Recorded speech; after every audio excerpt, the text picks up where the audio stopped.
Hello there, friends, and welcome to the Friday edition of A Daily Walk. We made it to the end of the week. So what do you think? 5 days? How's that working for you? I hope it's a blessing.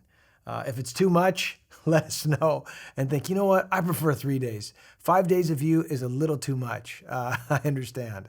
I live with myself. But listen, I hope you're encouraged as we continue through this epistle of James in the 4th chapter, now in the 13th verse. Oh, some good verses right here in this epistle. Notice what James says. Come now, you who say, today or tomorrow, we will go to such and such a city and spend a year there. We'll buy and we'll sell and we'll make a profit. Whereas you don't know what's going to happen tomorrow. For what is your life? It's a vapor that appears for a time and then vanishes away. Apparently there were some there that James was addressing in the congregations to which he is writing who were making plans. And there's nothing wrong with making plans, seeking to be organized, seeking to have vision and direction and navigating through, planning out things. I'm all for planning. But it would seem that these who were saying, we're going to do this and we're going to do that, they were planning, but there was no thought of the Lord in the midst of their planning. It's like the Lord wasn't even included in the planning process, which I think is a bad idea. Lord, I'm making some plans, but I want you to direct our steps. And if this plan, you have a better plan, let's go with your plan. They were saying, listen, we're gonna very confident, we're gonna go to such and such a city. You know what? We're gonna spend a year there. We're gonna buy and sell, and we're gonna make a profit. This is what we're gonna do. But there's no seeking the Lord. There's no asking the Lord. There's no awareness of the shortness of life, the brevity of life. There's no concern of that. We're just gonna do what we want to do. And there's some people that take no thought of the Lord when they plan. There's no thought of Lord in their life, and there's certainly no thought yet of the Lord in their death. They don't realize that life is short. And James says, let me just tell you something. You who are making all these plans apart from the will of God, you're just living your life with no thought, no concern of God and what he says in his word. Let me tell you something. There's something that you haven't considered that is very important. First of all, you don't know what's going to happen tomorrow. I don't know what's going to happen the rest of this day. And I'll tell you this, I've learned in walking with the Lord and serving the Lord in ministry that things can change instantly. I mean, you could be going a direction and things change. I've had friends who I saw a few days before, and then the next thing I heard, they had passed away and they were completely healthy. I mean, life is a vapor. It's here for a moment. We don't know. It's very fragile.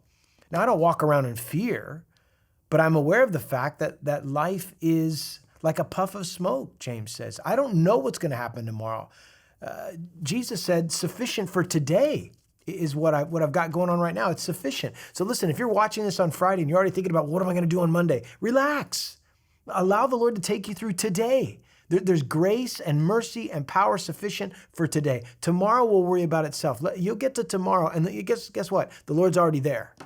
And he'll already be there the next day as well. But just take it a day at a time. Some people get so far out that they're not present. And the Lord wants us to be present in the moment. And he's there with us, and he'll be with us tomorrow. And so here they were making their plans without any thought of God.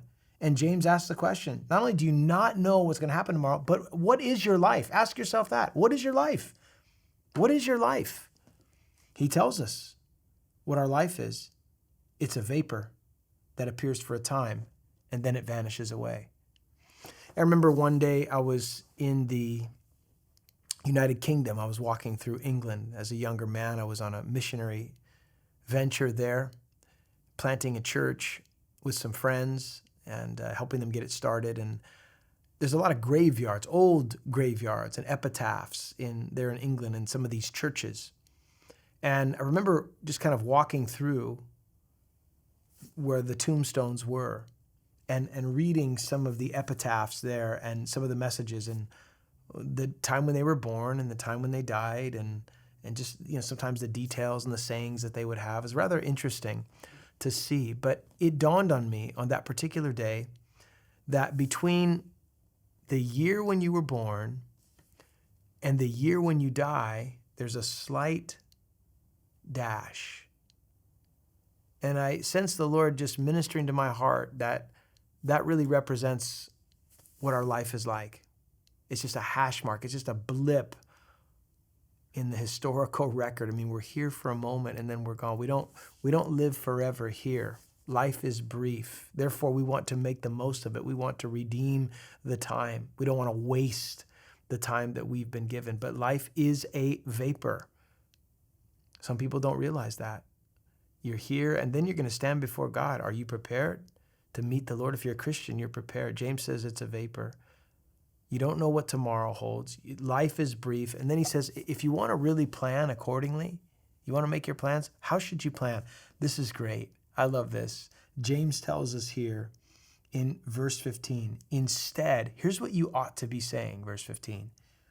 If the Lord lives, if the Lord wills, we will do this or that. That's what you should be saying. If the Lord wills, we shall live and do this or that. Lord, if this is listen, this is our plans. We're hoping to be there. Lord willing. Lord willing, that's what we're going to do. That's the plan we're making. If God, and by saying Lord willing, and Paul, sometimes in his letters, he would say, if the Lord wills, I'm planning on coming to you. It was so indefinite in the sense that I am making a plan. This is what I'm intending to do. But God has the right to redirect me according to his will. God's will be done. James said that's the proper way to plan. So what are you planning for? What are you scheduling out in advance? It's good to schedule. It's good to plan. Can I encourage you? As you make your plans, hey, factor the Lord in. Bring the Lord into the planning. Allow the Lord to guide and direct your steps. Allow him to alter the course if that's what's necessary to get you where he wants you to go. Just be open and honest with him and say, God, this is what we're doing. I think this is the way you're leading, but let your will ultimately be done. James says that's the way to plan. But in verse 16, he said, but now you, these who he was talking to, you're boasting in arrogance, and all boasting is evil.